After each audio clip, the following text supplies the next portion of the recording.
তাআলা শয়তানকে কেন আটকান রমজান মাসে? বলতে পারেন কেউ? কেন আটকায়? একটা উপমা নেন। আমাদের বাসা বাড়িতে আমাদের ছেলে মেয়েরা প্রায় সময় পিঠাপিঠি যখন হয়, ভাই বোন পোলাপান মারামারি করে কি করে না, হাতাহাতি করে কি করে না। সাধারণত পিচ্চিটা বড় ভাইয়ের সাথে গন্ডগোল করে, পারবে না বড় ভাইয়ের সাথে তাও করে। এই গন্ডগোল করতে গিয়ে প্রত্যেকবার বড়টার হাতে পিচ্চিটা মাইর খায়, ঠিক না ঠিক? তাও তেড়ামি করে, আবার মাইর খায়। এরপরে যখন মাইর খেতে খেতে ভূত হয়ে যায়, এরপরে ব্যয় ব্যয় করে কাঁদে, আর কোনো উপায় নাই, ঠিক না ঠিক? বারবার একই কাহিনী হতে থাকে, একই কাহিনী হতে থাকে। এবার পিচ্চিটা এসে বাপ মার কাছে এসে কাদাকাটি করে, ও আমাকে মারছে, ও আমাকে ধাক্কা দিছে, ও আমাকে থুতু মারছে, ও আমাকে হান করছে, তান করছে। যখন কানটা জ্বালাফালা করে ফেলে, বাপ মারও মায়া হয় যে হায় রে, ও তো বড়টার সাথে পারে না, সবসময় বড়টা ওকে কুপকাত করে ফেলে, পরাস্ত করে ফেলে। তো এই জন্য মা বাপ মায়া করে অনেক সময় বড়টারে ধরে। বড়টারে মা বাপ কি করে?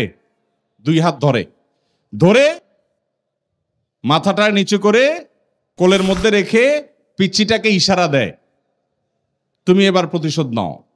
পিচ্চিটা তখন ওই চান্সে পিঠের উপরে কয়েকটা মেরে তার মনের ঝাল মিটাই ফেলতে পারলে, এবার মা বাবা আবার পিচ্চিটা ইশারা দেয়, পালায় যাও, নাই হয়ে যাও। নাই হয়ে গেলে এবার বড়টার অনেক সময় আস্তে করে ছেড়ে দেয়। হয় কি হয় না? এটার উদ্দেশ্য হলো পিচ্চিটা তো বড়টার সাথে পারে না, এই জন্য ওকে মাঝে মধ্যে একটু বিজয়ের আনন্দ, তৃপ্তি এটা মা বাপ দিতে চান। অনেক ফ্যামিলিগুলোতে এই ধরনের পরিবেশ তৈরি হয়। আমাদের মধ্যে মানুষ এবং ইবলিস জন্ম কার আগে? শয়তানের জন্ম আগে না মানুষের জন্ম আগে? তাহলে শয়তান বড় আর আমরা ছোট। শয়তান চায় আমাদেরকে জাহান্নামে নিয়ে যেতে, আর আল্লাহ আমাদেরকে চান আমরা জান্নাতে যাই।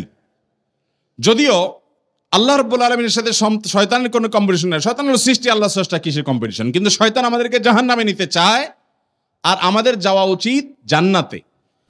শয়তান আমাদেরকে জাহান্নামে নেওয়ার জন্য সে বিভিন্ন সময় আমাদেরকে দিয়ে অপকর্ম করায়। আমরা অপকর্ম করে ফেলি, করার পর আবার আফসোস হয়, আমি গুনাহটা করলাম, আমি অন্যায়টা করলাম। এটা হলো সে কুপকাত করার মতো। ভারতের এক কবি বলেছেন, আরে এ কুস্তি তো হয় অমর ভর কি, কবি ও দাবালে কবি তু দাবালে। শয়তানের সাথে তোমার লড়াইটা হলো সারা জীবনের। কখনো শয়তান তোমাকে কুপকাত করবে, আবার তওবা করে আল্লাহকে খুশি করে তুমি শয়তানকে কখনো কুপকাত করবা। এই লড়াই তো সারা জীবনের। এই লড়াইয়ে বেশিরভাগ সময় শয়তান জিতে না আমরা জিতি? আপনারা জিতেন, তাহলে তো সব ফেরেশতা, তাহলে তার ওয়াজ নসিহতের দরকার নাই। শয়তানের সাথে লড়াইয়ে বেশিরভাগ বার শয়তান জিতে না বেশিরভাগ বার আমরা জিতি? শয়তান তার কাজ, শয়তানি কাজ আমাদের দিয়ে বেশি করায় ফেলায় না? তওবা যদি আমি 2 বার করি, ও গুনাহ 10 বার করায়, ঠিক না ঠিক? তো আমরা শয়তানের সাথে পারি না। আল্লাহ রাব্বুল আলামিন অভিভাবক, আমাদের সৃষ্টিকর্তা, আমাদের ওয়ালি আল্লাহ রাব্বুল আলামিন, তিনি আমাদের প্রতি দয়ালু, মায়ালু। সেজন্য বছরে একটা মাসের জন্য ওই যে বড়টারে যেরকম ধরে রেখে মা বাপ ছোটটারে সুযোগ করে দেয়, ইবলিসকে আল্লাহ রাব্বুল আলামিন শৃঙ্খলাবদ্ধ করে আমাদেরকে বার্তা দেয়, এই সুযোগ তোমরা আগায় যাও জান্নাতের দিকে। এই সুযোগে তোমরা তওবা করে মাফ চেয়ে নাও, এই সুযোগে তোমরা আল্লাহ থেকে নাজাত নিয়ে নাও, এই সুযোগে চোখের পানি ফেলে আগের সমস্ত গুনাহ মাফ করে হাল খাতা করে ফেলো, আগের সমস্ত ফাইল ক্লিন করে ফেলো।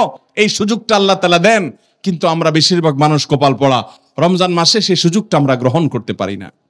আল্লাহ তাআলা আমাদেরকে রমজানের রোজার শিক্ষাটা গ্রহণ করার তৌফিক দান করুন, তাকওয়া অর্জন করার তৌফিক দান করুন, মাগফিরাত লাভ করার তৌফিক দান করুন, নাজাত লাভ করার তৌফিক দান করুন, জাহান্নাম থেকে মুক্তির নসিব করার তৌফিক দান করুন, এবং জান্নাতি হওয়ার তৌফিক দান করুন।